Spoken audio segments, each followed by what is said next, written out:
Colossenses, capítulo 1, do 9 até o 14, vai dizer assim: por essa razão, nós também, desde o dia em que o ouvimos, não cessamos de orar por vós e desejar que sejais cheios do conhecimento da sua vontade, em toda sabedoria e entendimento espiritual, para que possais andar dignamente diante do Senhor, agradando-lhe em tudo, sendo frutíferos em toda boa obra e crescendo no conhecimento de Deus, fortalecidos com todo o poder, segundo a sua gloriosa força, em toda a paciência e longanimidade, com alegria, dando graças ao Pai, que nos fez dignos de sermos participantes da herança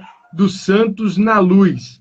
Ele nos livrou do poder das trevas e nos transferiu para o reino do seu Filho amado, em quem temos a redenção pelo seu sangue, a saber, o perdão dos pecados. Amém? Glória a Deus por isso, né? Amém. Aqui nós podemos ver essa carta de Paulo aos Colossenses, Paulo orando pela vida espiritual da igreja de Colossos, né? Desejando que os irmãos da igreja de Colossos crescessem espiritualmente.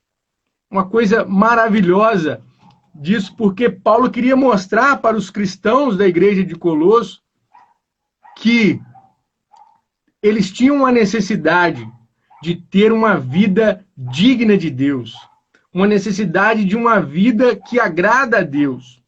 Muitas pessoas hoje vivem uma vida de qualquer jeito, não é verdade?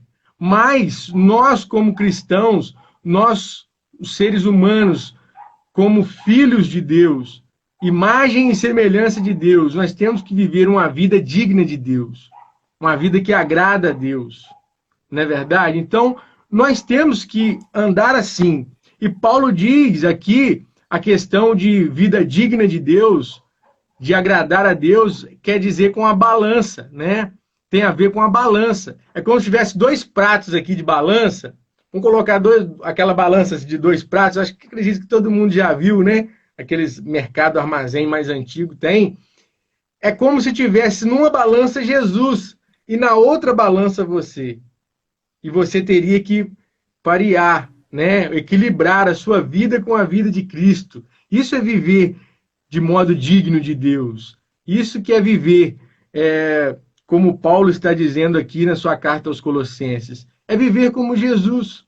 E Paulo ensinou para os Colossenses como é viver de modo digno. E é isso que nós vamos aprender aqui hoje. Como que eu posso viver uma vida que agrada a Deus? Primeira coisa, sendo frutífero em toda boa obra.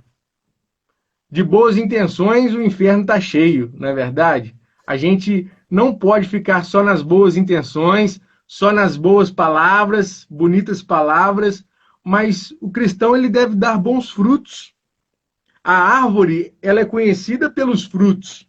Jesus, quando se deparou com a árvore bela que não dava frutos, ele amaldiçoou aquela árvore. Isso faz a gente pensar, será que eu, como cristão, eu tenho dado bons frutos? Será que Cristo, quando olha para mim, tem visto uma árvore frutífera? Não é verdade? E dar bons frutos não é só na igreja, não.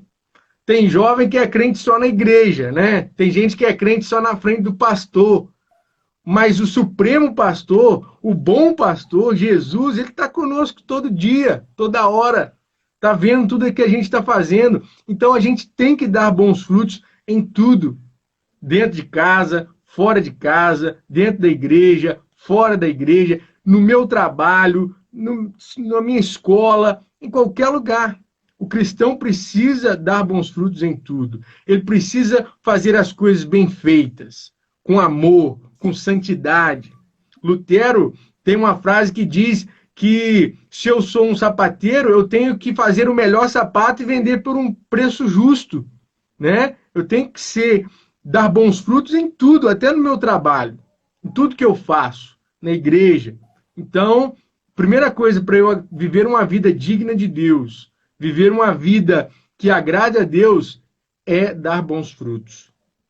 Eu, como cristão, eu preciso dar frutos. E frutos que permaneçam, e frutos espirituais principalmente.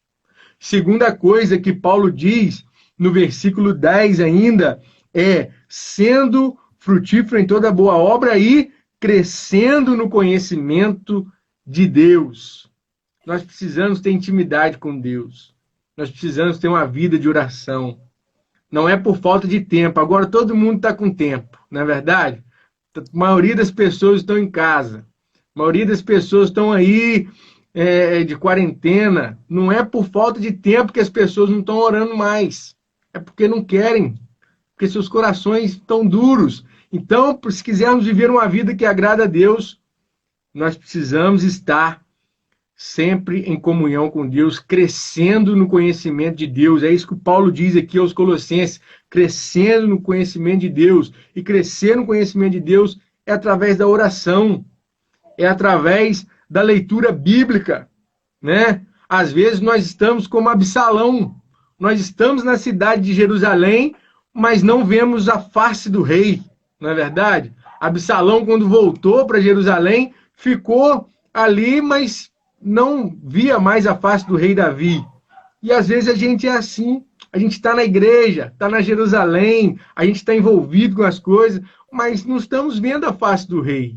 Nós precisamos nos atentar a isso. Paulo diz aos Colossenses, se vocês quiserem viver uma vida digna de Deus, uma vida que agrada a Deus, vocês precisam crescer no conhecimento de Deus.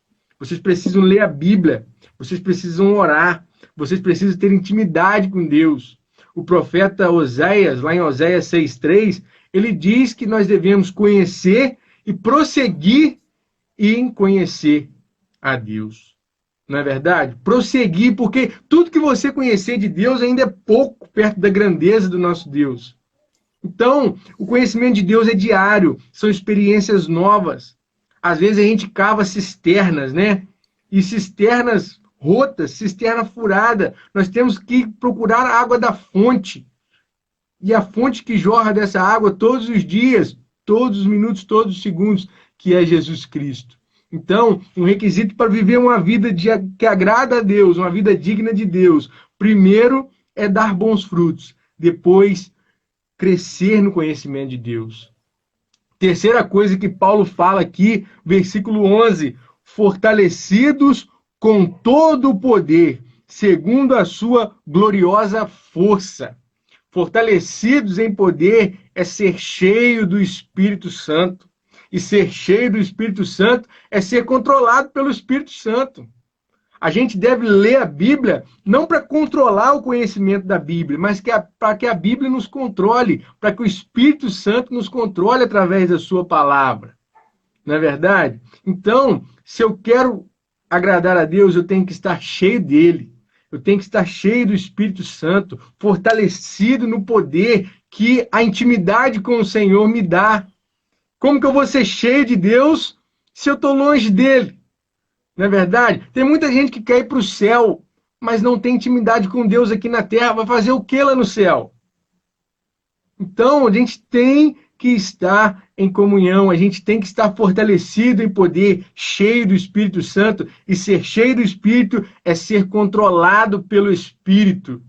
Não é fazer a minha vontade, não é fazer a vontade da carne, é negar o meu eu e dar lugar ao Espírito Santo de Deus e à sua vontade. Não é verdade? E que poder é esse? Né? Como é que esse poder se manifesta? Esse poder, ele se manifesta diferente de tudo que o mundo imagina. Diferente de tudo que o mundo admira.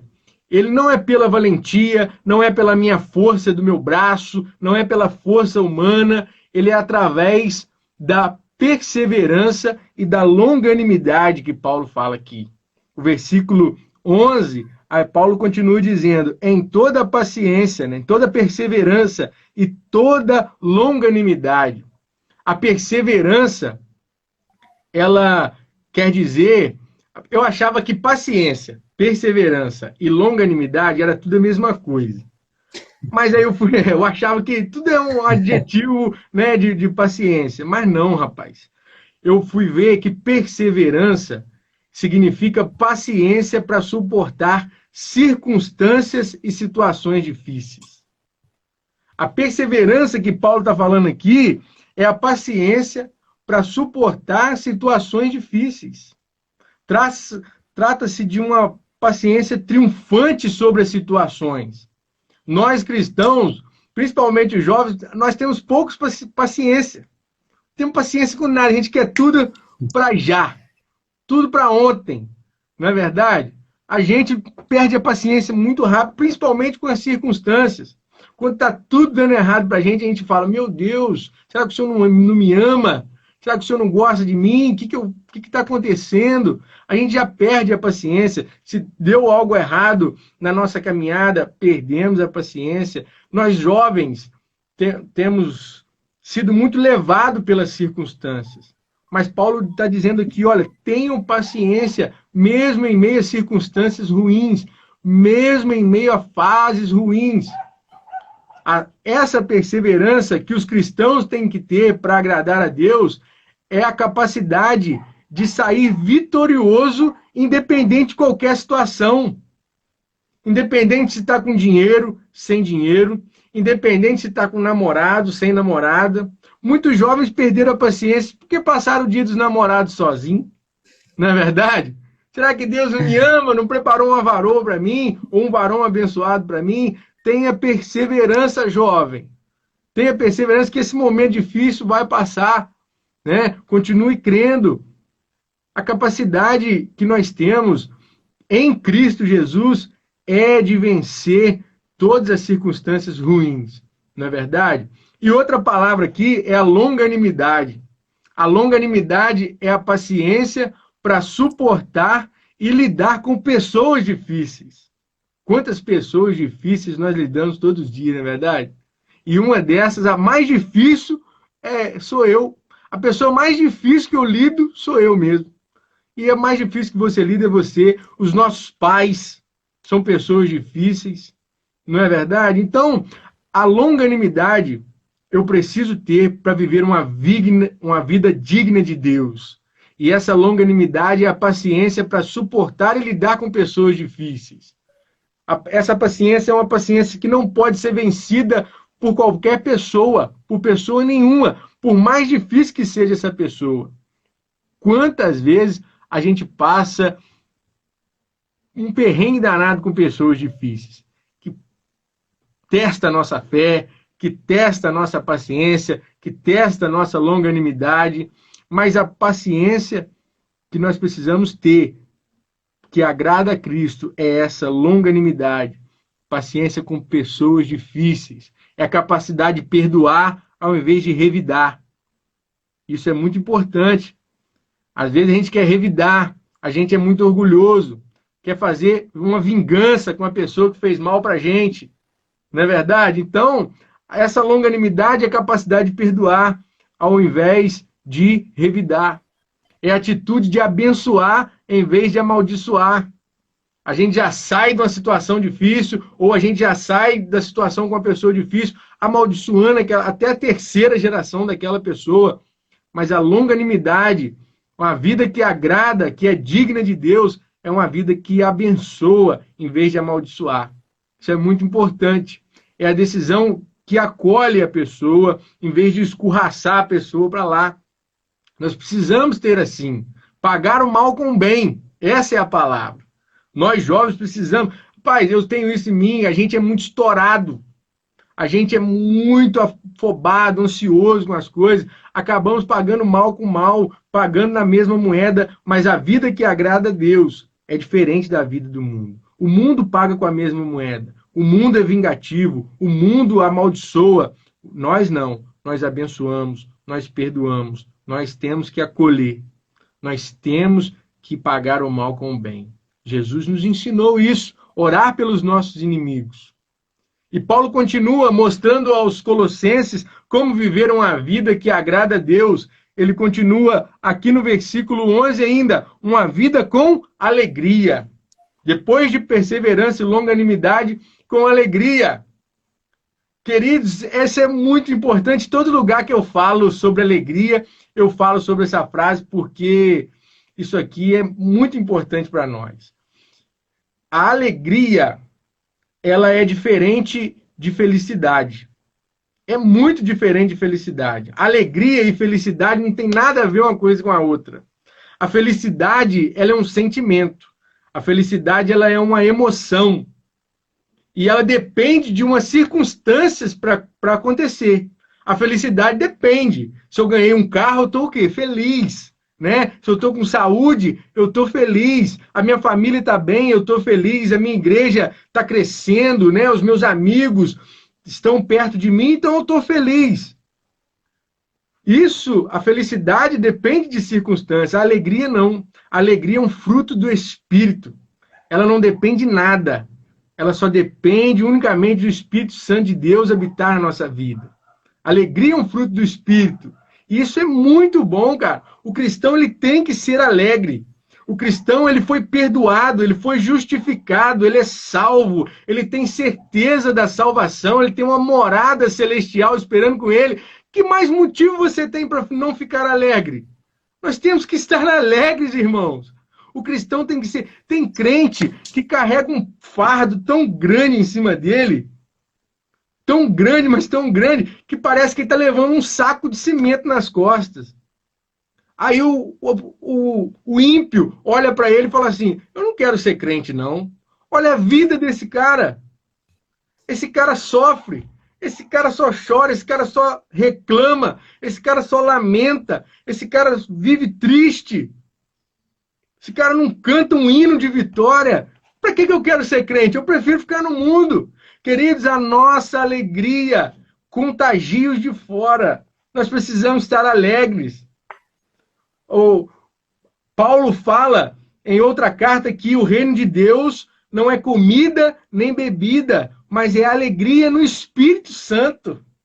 Nós precisamos estar alegres, irmãos. Nós precisamos e nós temos motivos para estar alegres. E não é pouco motivo, não. É muito motivo. Porque a nossa alegria, ela não depende de circunstância. A nossa alegria, ela depende única e exclusivamente do nosso Senhor Jesus Cristo. Então, queridos, você que está assistindo essa live, seja alegre e muito alegre. Dê risada, cante hinos de vitória. Quando Lázaro cantou aquela música, eu vou passando pela prova dando glória a Deus, muita gente ficou zoando de Lázaro, mas é uma verdade, o cristão precisa ser alegre. Nós temos motivos para ser alegres. Outra coisa que Paulo ensina para viver uma vida digna de Deus, uma vida que agrada a Deus, no versículo 12, é ser grato. O crente precisa ser grato. Gratidão tem que estar na ponta da nossa língua. Precisamos ser gratos, irmãos. Gratos demais. Dá graça ao Senhor por tudo. Tudo, tudo, tudo, tudo. Queridos, o que você não tem hoje é porque você não necessita disso hoje.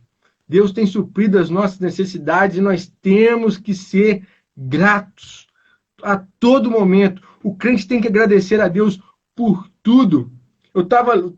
Comecei a ler o livro de Atos essa semana novamente, e eu estava vendo Pedro e João, quando foram açoitados por pregar a palavra de Deus, eles saíram dali contentes, louvando e agradecendo a Deus por serem dignos de serem açoitados pela palavra. Cara, isso a nossa mente é loucura. Né? E a nossa mente, isso é loucura, mas é a gratidão na circunstância boa, na circunstância ruim, porque na boa e na ruim, Deus tem cuidado de nós. Deus está conosco, Ele não nos abandona. Então, crente, seja grato. Se você quiser viver uma vida que agrada a Deus, a gratidão, a alegria, a perseverança, a longanimidade, o poder do Espírito Santo, a intimidade com o Senhor e bons frutos tem que fazer parte da sua vida. Tem que fazer parte da sua vida. Aí, você deve estar se perguntando assim, mas Ian, por quê? Por que eu tenho que viver uma vida que agrada a Deus? Eu não posso viver uma vida de qualquer jeito? Por que eu tenho que viver uma vida que agrade a Deus? O versículo 14, Paulo responde isso. Versículo 13, na verdade, 12 ainda, né? Vamos aqui para o 12. Porque ele nos fez dignos de ser participantes da herança dos santos na luz. Eu tenho que viver uma vida que agrada a Deus, porque Ele me fez digno de participar da herança dos santos. Ele me justificou. Eu não era nada, nós não somos nada, nós somos pó, pecadores desde o nascimento. Não merecemos glória nenhuma, não temos nada a oferecer a Ele, nem a ninguém, mas Ele nos fez dignos de ser participante da herança dos santos, co-herdeiros com Cristo. Olha que maravilha! Então eu quero dedicar a minha vida toda para Deus, eu quero agradar a Ele em todos os sentidos da minha vida, principalmente no meu comportamento interno e externo, principalmente quando eu estou sozinho, principalmente quando não tem ninguém vendo, porque Ele me fez digno, Ele te fez digno de ser participante da herança dos santos. Queridos, outro motivo é porque Ele nos tirou das trevas e nos transferiu para o seu reino de luz, versículo 13. Ele nos tirou do poder das trevas e nos transferiu para o reino do seu amado Filho. Nós estávamos mortos em nossos pecados, condenados por nossos pecados.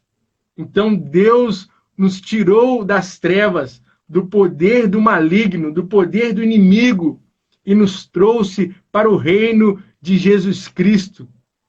Olha que maravilha! E você aí se perguntando, eu lá tenho motivo para ficar alegre? Querido, isso é muito motivo para você ficar alegre hoje. Isso é muito mais do que um motivo, isso é um gozo celestial. O meu coração queima por essa palavra, anseia pelo dia de ver o nosso Senhor Jesus, porque é maravilhoso o que Ele fez conosco. Olha para quem? Olha para a sua vida de pecado. Olha para o poço que você estava e Deus foi lá e te tirou de lá. Não porque você merecia, não, mas pelo que Cristo fez lá na cruz. Ele te tirou das trevas e te colocou no reino do seu Filho amado. E no versículo 14 ele diz, em que temos a redenção pelo seu sangue, a saber, o perdão dos pecados. Você foi perdoado, a sua dívida foi paga. Paulo diz que ele levou sobre si na cruz a nossa escrita de dívida. Você não deve nada mais a Deus. Jesus pagou a nossa dívida na cruz, levou sobre si os nossos pecados, se tornou maldição por causa de mim e por você, morreu naquela cruz crucificado, para que eu e você pudéssemos, por meio do sangue dele, ser perdoados dos nossos pecados. E isso é um motivo para que eu agrade a Deus com a minha vida, para que eu agrade a Deus com tudo que eu tenho, com tudo o que eu sou. E outra coisa, se você continuar lendo o livro de Colossenses, o maior tratado cristológico que Paulo já escreveu, falando da autoridade, da soberania, do poder de Cristo, ele diz que Cristo é suficiente. Cristo é suficiente, irmãos. Você não precisa de mais nada.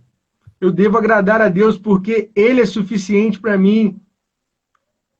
Ele diz, Davi diz no Salmo 23, se o Senhor é meu pastor, nada me faltará.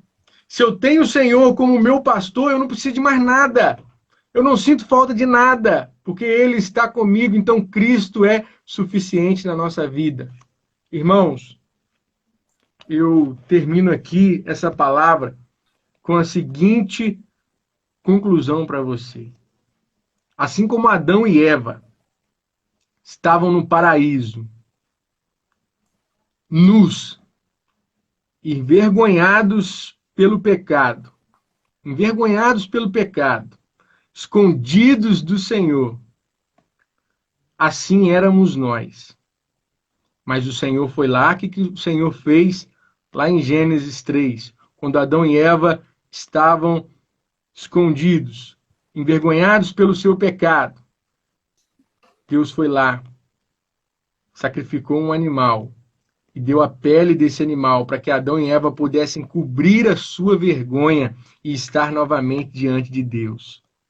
Foi isso que Deus fez conosco, sacrificou o seu Filho amado para que por meio dele pudéssemos estar hoje diante dele, O véu se rasgou, o acesso é direto e precisamos ter uma vida digna de Deus. Como Paulo diz aos Colossenses, uma vida que agrada a Deus em tudo.